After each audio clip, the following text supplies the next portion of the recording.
Alright guys, welcome to another YouTube video. It feels good to be back. Overall, just been in a little bit of a funk, but also just a little bit of a chamber of two things.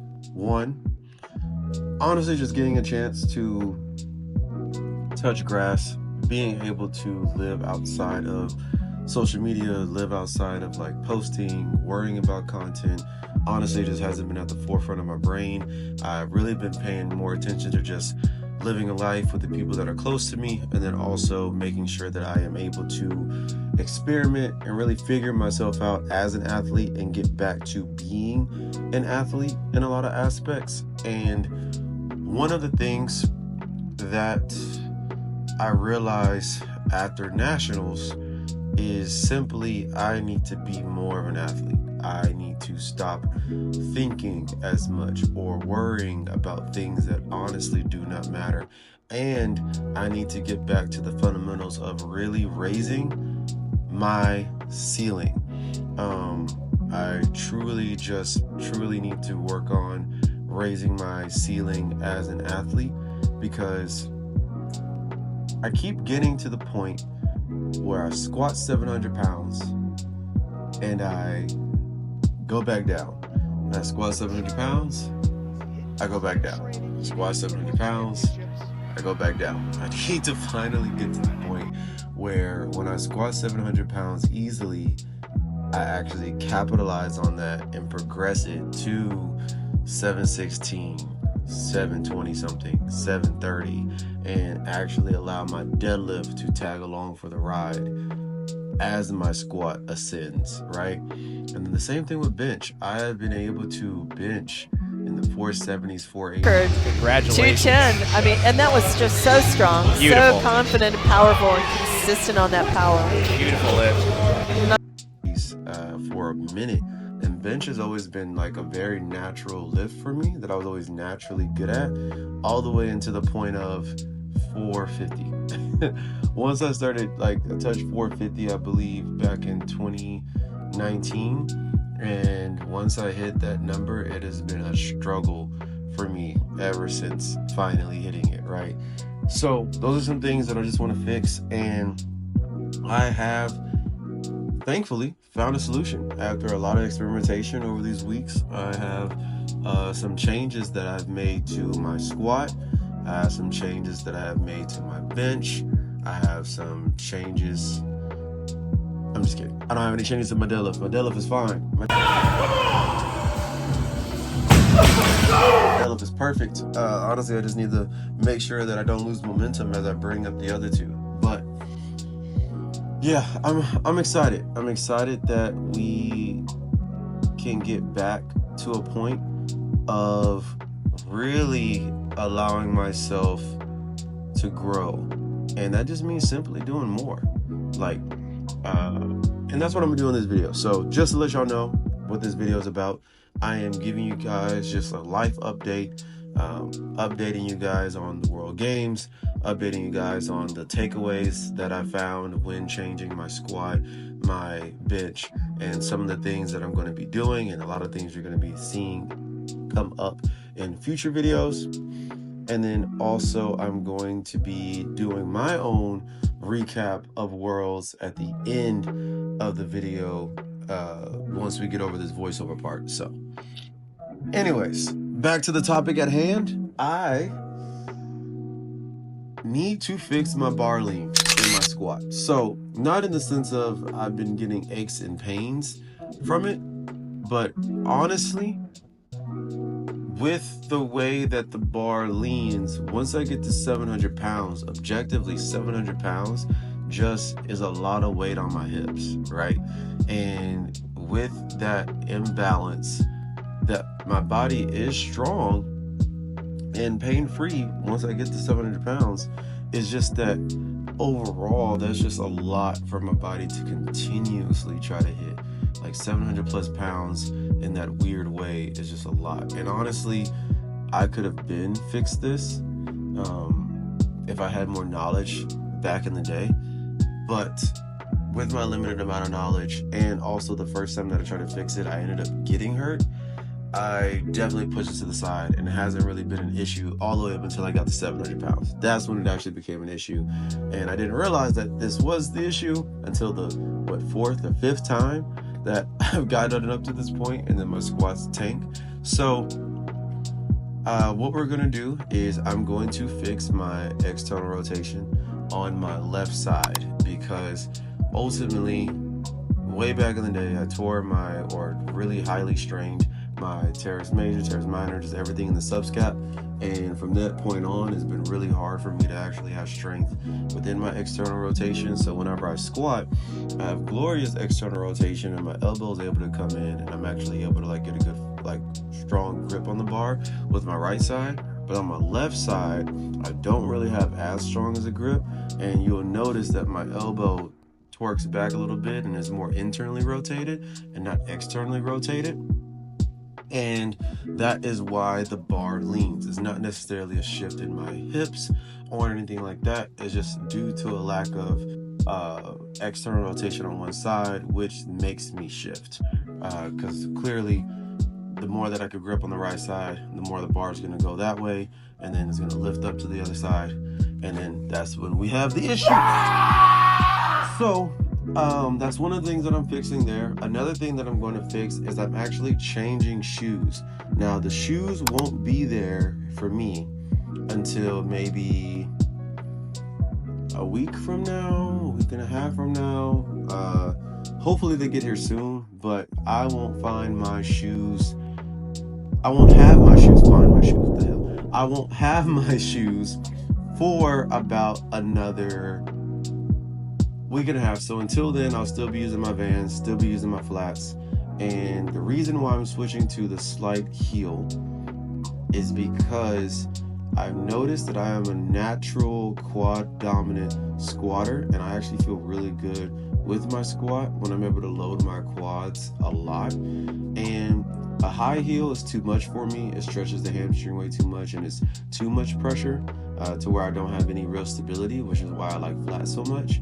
And the only issue that I have with flats is that at a certain point, it doesn't feel as good. There's not a real natural descend into the hole, and I don't have a naturally stacked position as I kind of get into the hole, which, mind you, my squat in flats is really strong still, but that also leads to a lot of fatigue in the hips because it's such a strain for me to have to keep squatting in flats. It's just a lot on my body. So that's why we're switching up the shoes there, along with me fixing my external rotation.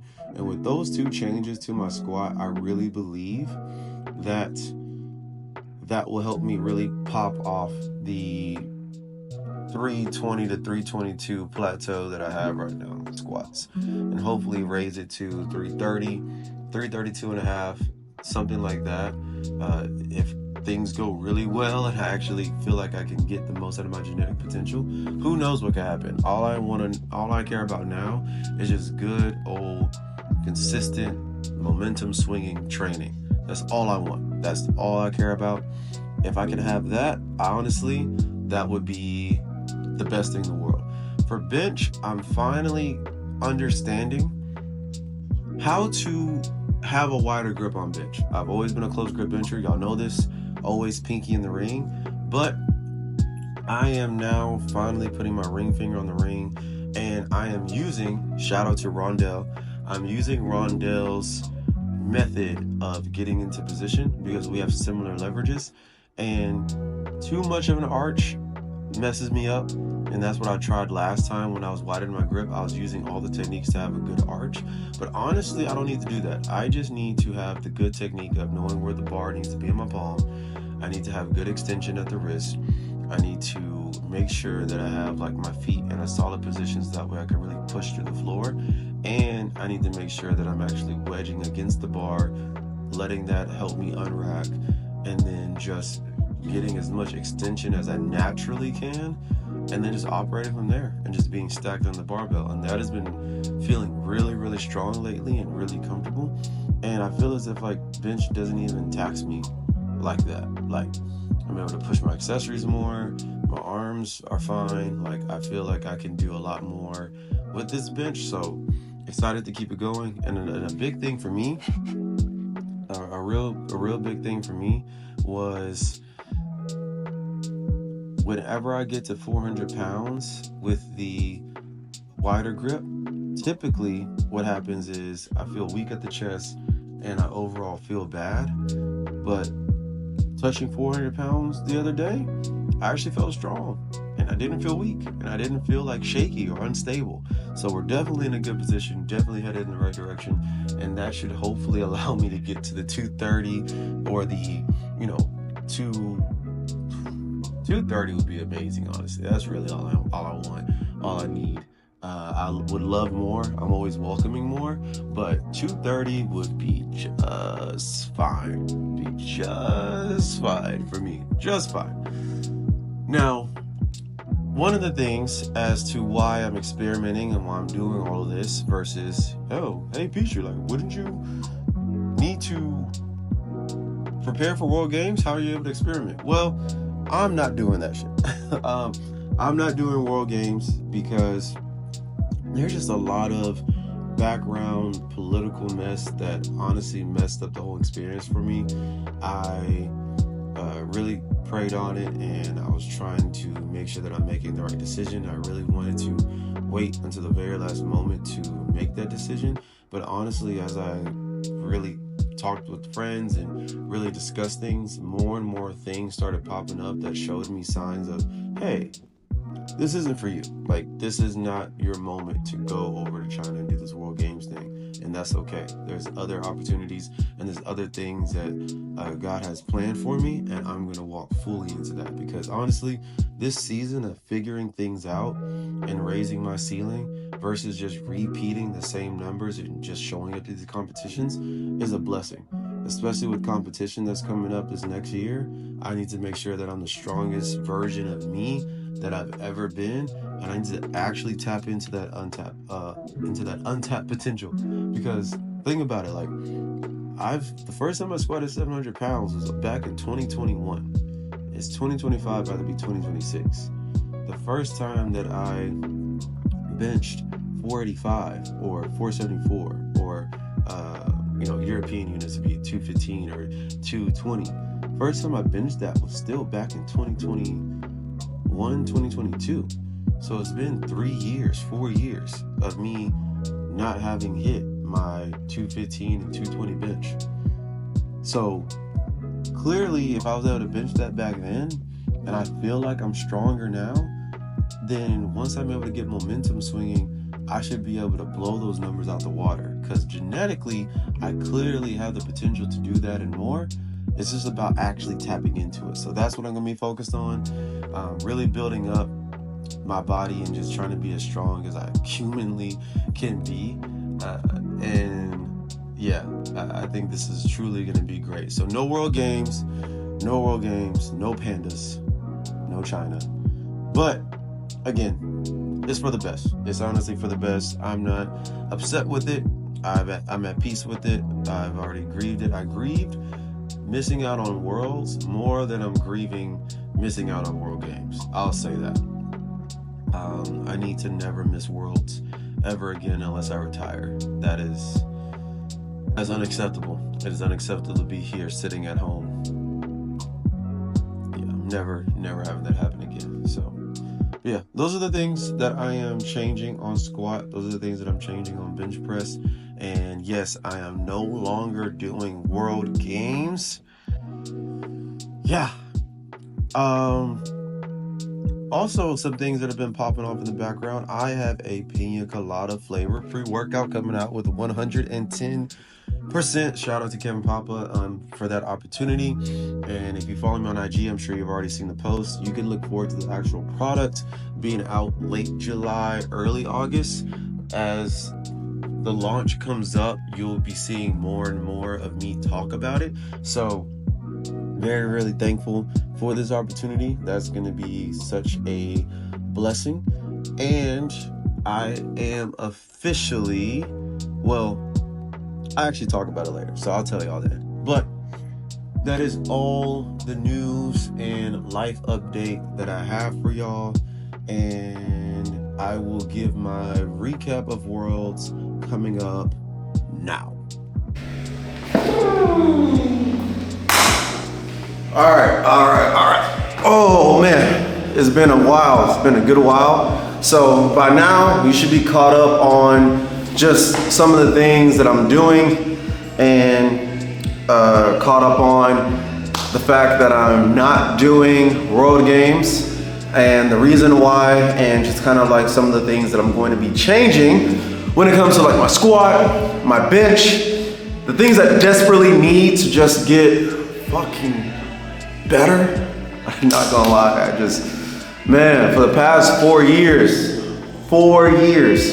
I feel like I've gotten to a 700 squat and then dip, 700 squat and then dip, 700 squat and then dip. So I think truly with the things that we're working on that I can finally stop the dip part and keep ascending and actually get the most out of my genetic potential. Same thing with bench, 474, dip, 485, dip. And hitting 485 2 years ago in the gym and remembering how strong I felt back then, and I know that my weight wasn't crazy. Like, I believe I hit that 485 and I was at a body weight of 210, 211. And to like not get back there or even get close at this point has been just kind of crazy. But again, I believe that just to raise the ceiling and make it to where like my bench is more consistent, the things that we're working on is truly gonna make that change. So, not gonna spend too much time talking about that because I already spoke about it. Now, this part of the video, I really want to break down Worlds and my thoughts on Worlds, just because as someone who's friends with a lot of these lifters and as someone who is very much ingrained in the sport, especially at a high level, I think that from my perspective, it's really cool to kind of break down a lot of the weight class categories, what these titles meant, kind of like what these records were and kind of like who broke them, and just overall like how the battles were exciting and, you know, my predictions and why, etc. So let's go ahead and get into that. Before that, let me go get my phone so I can make sure I remember everything that I want to remember. Bruh, how could I forget? I forgot to tell y'all.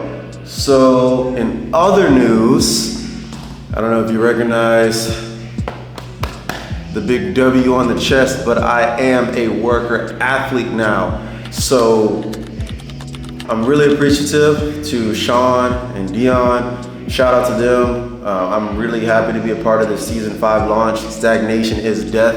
And truly, if you do not keep growing and keep improving and keep, you know, pushing forward on your mission, you're gonna die. And the worst thing to do and the worst thing to be is to be alive and dead at the same time. So, really happy to be part of the brand. If you want to support me, if you want to help me be able to have a better life and a better lifestyle, so that way I could actually powerlift a little bit more stress-free, then use the support code BLESSED on every purchase, on any restock, on every launch. That would help out a lot.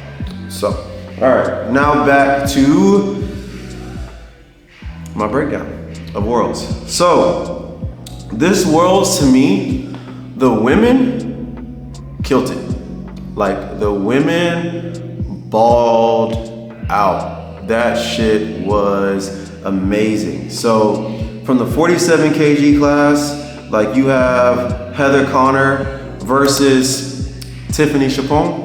Hopefully I said that right. Shout out Tiff. Y'all know her as Turbo Tiff on Instagram, I'm sure. And Tiffany, if I'm not mistaken, let me make sure I get my facts. Hold on. So Tiffany is a 4-time world champion who has gone up against stiff competition and has had to raise the world record total every single time that she's gone up to compete, right?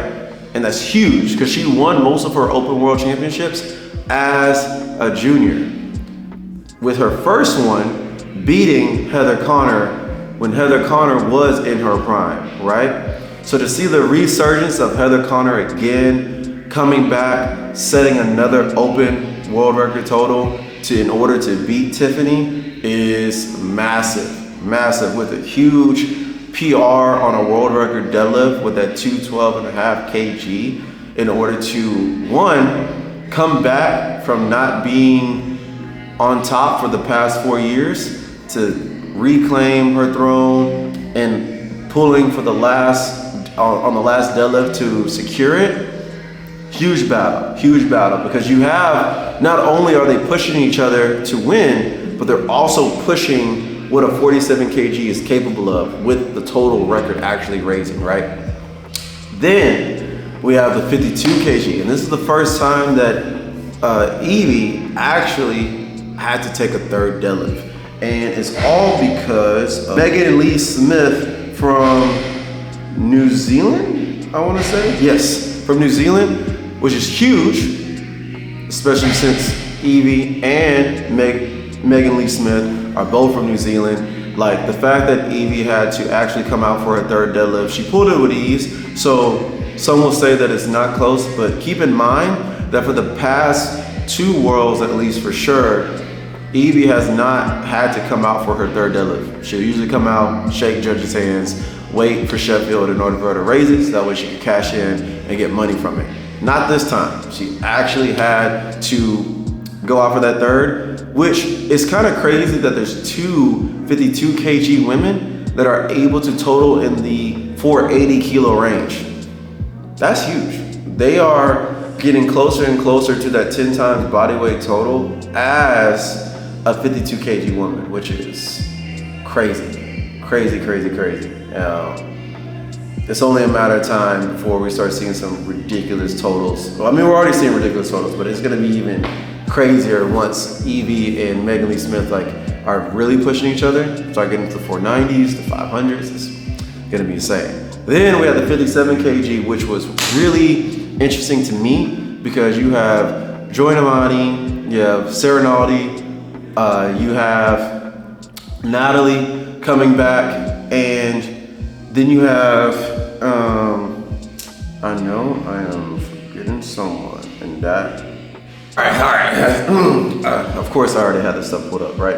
Anyway, so then you had Bobby Butters, you had Savant from France, and like I said, you had Joy Namani, you had Natalie Richards. So overall, and Jade Jacob, like crazy storylines between all of them. Like Jade being the one who has like the world record total and also being the last world champion, right? So a big storyline there.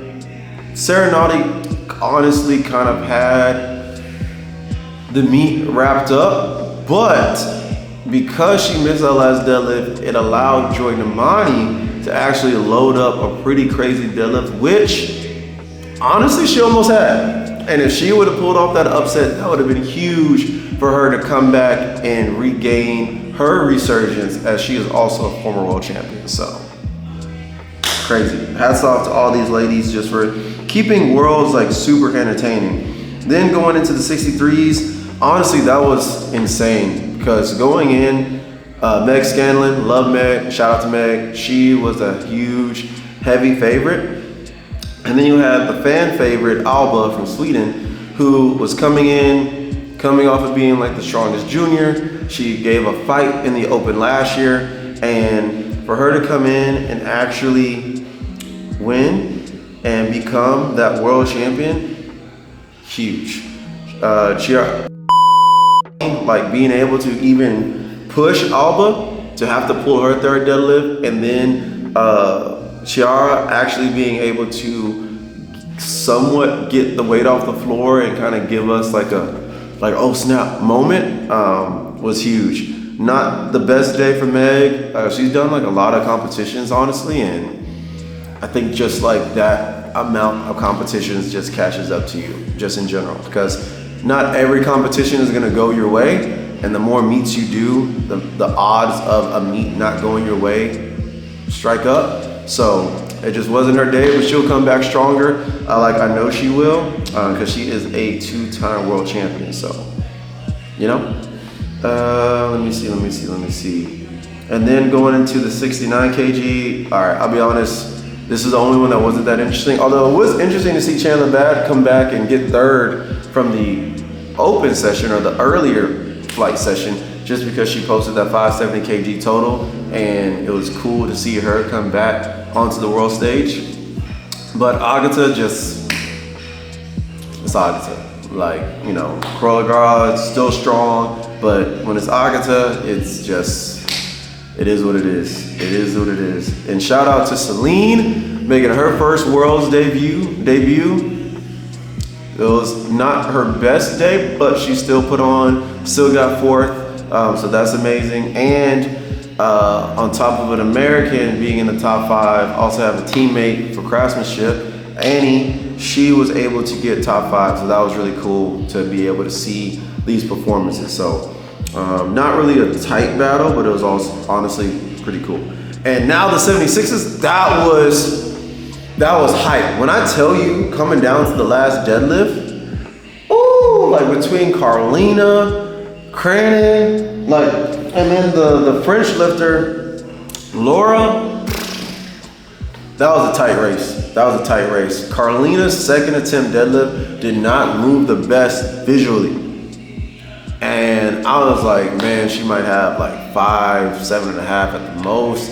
And she went and bumped that thing up to 10 kilos. I was like, I don't know. I'll be honest, I don't know. I don't know if she has that. And full of me to ever doubt Carlina, because she went up there and dogged it. And she showed how strong she is, and she showed why she's a world champion, why she's a 2-time world champion, and why she was able to put on the performance she did at Sheffield, why she holds the total world record. Like, she showed why she is her. And then for her just to do that, and Cranen now is pushed to pull a deadlift that she's never pulled before. But when I tell you, seeing her go out there and watching her truly have a fighting chance at securing 260.5, I believe was the deadlift she attempted. I'm saying that like I don't have the facts right in front of me. 262.5 is what she attempted. That's crazy. Like, that's insane strength. Like, that's almost a 580-pound deadlift that she almost pulled for the win. Crazy. So very excited for that class in the future. Just again, these battles on the women's side is really heating up. And then honestly, after that, it wasn't like too exciting, but I do want to shout out Ziana Z. She killed it. Like, mind you, Amanda won her 6th world title pretty easily, but for Ziana to honestly get the deadlift world record, and for her to be pushing that total up more and more and more, and if her squats would have came through like she wanted, really could have gave Amanda a fight, it is going to be exciting. It's going to be exciting. But I'm just really, really happy for Z, because she's been putting in a lot of work, and that's a strong woman right there. And then for the 84 plus, very unfortunate for the, honestly, I'm gonna be real, like, I thought Sunita's second attempt was locked out. I really don't understand the consistency with these IPF judges. It just doesn't make sense, because if that wasn't locked out, then I've seen some other lifts this whole entire week that were the exact same, and they were given 3 white lights. So I just don't get it. Her third, I understand. Her third was definitely worse, but the second I believe was fine. And I'm pretty objective, like, I really am. So, but I don't even know if that necessarily would have mattered, because Brittany was really on, honestly, and Sunita missing her third squat hurt her. So congrats to Brittany Slater, strong woman, and I believe this is her 3rd world title, 2nd or 3rd, one of the 2. Either it's her 2nd or her 3rd, but regardless. And she almost raised her world record total with her last deadlift, just slipped out of her hands towards the top. So yeah, even if Sunita would have got her 2nd deadlift, like, I think that it really would have been a fight regardless. And that's very exciting to see like the super heavy women actually go back and forth between world titles and it never being just someone's like an automatic victory. Speaking of automatic victories, and this is why I decided to speak on the women first and then speak on the men. Not gonna lie, men was boring this year until the end. Funny enough, the heavier the weight classes got, the more interesting it got. But man, like 59s without Wildcard being there, it was really cool to see. Cool to see Ivan be able to secure his Sheffield spot. Because before, Wildcard was the only one who was able to finally get that Sheffield spot as a 59 kg. But honestly, it just wasn't close. So I'm just gonna skip that. Shell, it wasn't close, but I mean, it was really cool for Avery to total 700 on the world stage with that quick turnaround and this being his first world appearance as an American. So I'm really, really excited to see what he has in the future as a 66 and see if he could do a repeat next year, become a national champion again and increase that total even more. So, because it's always cool to just see new faces in general. And then Austin, 5. Imagine going to the biggest competition in the world against the best of the best and you do 5 easy lifts and then you're the best lifter of the whole event and you win. Hey man, hey, I love it, I respect it. It really has been cool watching Austin from the beginning to see the lifter that he is now, and he's also a worker as well. So that was amazing, but very boring. 83 battle was interesting though, between Joe, Jurgens, and Ade. Honestly, that was amazing. I feel bad for Ade just because like him getting dizzy and the blackouts towards his deadlifts really hurt him. And honestly, if he was able to kind of like be able to display his strength, that would have been a very shocking turn of events because I believe that Ade was the stronger lifter on the day and Joe was just as strong and was actually able to execute. And that's what led to Joe's world championship. And that is just the story of Joe Bornstein though. I mean, like he's going to execute, like he's going to do his thing. And that's amazing. Like he's going to be the one to get every lift. He's going to be the one to increase that total and make sure that when it counts that he's able to lock in and be able to do everything the right way. So really, really excited. Really, really excited for Joe. Excited to see him at Sheffield. Congrats. I'm excited to see Ade put it together on the platform because I know that total is going to go crazy when all lifts are executed. And for Jurgens, honestly, he's stronger than what his total keeps looking like. So the moment that he's able to kind of put it all together, he's looking around the 880s as well, which is insane. Going from only being able to be in the 850s last year to now he put on another 30 kilos. The 83s are evolving fast, but they're only going to be a little bit behind the way that these 93s are going to evolve. And shout out to Emil for finally getting his world championship. I know he's been eyeing that, especially talking to him last year. I know he's been eyeing that for a while. It's amazing that the hard work that he's been putting in allows him to finally wear that gold across his chest. Like, that is amazing. Shout out to Gustav for always putting on a fight. He was robbed on that third squat. I don't care what anyone says. He was robbed, and if he would have got that third squat, that would have made the ending way more interesting, and he may have secured a 2-time world championship. But this is what it is. You just gotta work with what you have on the day, and you gotta execute when your number is called. So shout out to Keiko. Again, he's still the 93 GOAT to me for now, and it's just a quick turnaround time. Like, that is like rough to turn around from Nats 8 weeks after putting on your best performance ever. The recovery from putting on your best performance ever is brutal. So the turnaround, quick flight, and think that you're gonna match that is just a really hard expectation to put on someone. So that's the only reason I had him at third, is just because I figured all that would factor in. And you have Emil and Gustav who have plenty of rest and are able to kind of like go into competition and just compete. So Yeah. Then for what else? Then for the 105s, that was a snooze fest. I ain't gonna hold you.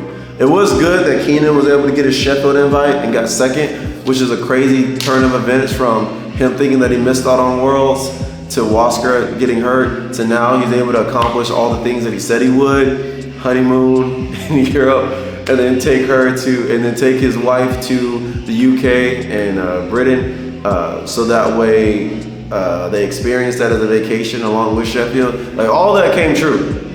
So that is amazing. God put a lot of favor on his life. Like that is truly incredible. But Anthony McNaughton, like he is a beast. He out-totaled the 120s with an RP7 day. He's probably going for 1,000 kilos at Sheffield. That is insane. Like let me tell you, like 1,000 kilos for a 105 when a 120, other than Rondell, hasn't even done it yet, is insane. And we were going crazy when Rondell did it. So I'm excited for Sheffield. I'm excited for him. That's gonna be amazing. Then you still have just like amazing pulls, like Dylan Sanchez pulling 411 and a half, or at least trying. Like that's insane to me. That's truly insane. Seeing Emil Norling, former world champion, being able to like get his strength back a little bit and secure a Sheffield invite, still really cool to me. But the actual battle, snooze fest. The 120s though, that's when shit gets interesting. You got Big Dev. You have Nonzo. Then you have Etienne. Then you have this new dude named Joseph McDonald in the burger singlet. Nigga, what? He is amazing. Like just go back and watch that live stream and that breakdown. He kept you entertained that entire session. But you just have like monstrous lifts, monstrous deadlifts, it coming down to the wire, only 1.5 kilos of separation between everybody. At the most it got to was 2 kilos from start to finish. It was crazy. And for Etienne to be able to pull his final deadlift and the unfortunate injury and cramping that happened to Nonzo that led to him losing out on his first world championship, it was truly cinema. Like the last deadlifts was peak powerlifting. That's the reason why we do this sport. It's the reason why I love this sport, is because honestly, being able to see all of that, it makes you feel like you're doing a sport again. It feels like Friday Night Lights. It feels like you're there, like at the ballpark. It feels like you're there. Like that's like what actually makes it fun. It's not fun to just go hit lifts and just have no battle, to have no type of anticipation, to have nothing really be on the line. Like being put in those situations in that heat of the moment, either you get it or you don't, you win or you lose. Like that's what I live for. That's exactly what I live for. So no, that was amazing. Then the 120 pluses, honestly not interesting. It was very unfortunate for Jesus. I heard that he had an injury and he wasn't able to really like showcase the strength that he's been showcasing in training. And honestly, like I feel for him. Him also not getting the Sheffield invite. I feel for him, and I hope that that he's able to like bounce back, and I hope that he's able to really get past the strength and have that performance again, because he is still the strongest man on earth. Don't forget. And this is a lesson to like young lifters or lifters just in the sport in general. Like, hey, like you're gonna probably have bad competitions. It is what it is. You're probably gonna have great training and it's gonna lead to bad performances. Or you're gonna have bad training and it could lead to great performances. So at the end of the day, don't hold too much weight to anything. Just work hard. Work hard, have fun, show up, trust that the work that you're putting in is for something. If something doesn't work out, go back to the drawing board and figure out what it was. If it's a random circumstance, just let it be a random circumstance. Don't wallow in that too much and just keep moving, keep pushing forward. Remember, stagnation is death. So like, if you feel as if like you're stuck in some, bad times or in some doubt or in whatever, keep moving so that way you can stay alive. That's the only way you're gonna be able to get past it. Because you got a bad performance yesterday, and then 3 months from now, you got the best performance in the world. No one's gonna remember anything in the past. That's it. This sport is all recency bias. So the moment that you put up a good performance, the moment that you win, the moment that all the hard work works out, everything that was bad in the past doesn't matter. If you had bad training and you win, no one gives a fuck about the bad training. We don't. So yeah, just work out, just train, and don't feel as if like you need to hit these big PRs or need to hit like these, you know, huge moments in training and get all the Instagram clout, because guess what? The clout ain't gonna win you nothing. I saw that at Worlds. It's literally a story for Worlds. Clout will not win you championships. Lifts and making them win you championships. That's it. That's it. So that's my Worlds breakdown. Shout out to all those Worlds athletes. Shout out to all my friends there. Shout out to Ryan for doing the great commentary. Shout out to Amelia for doing the great commentary. Very, very excited to see what the future holds for 2025 and 2026. Because it's going to be cool. It's going to be cool.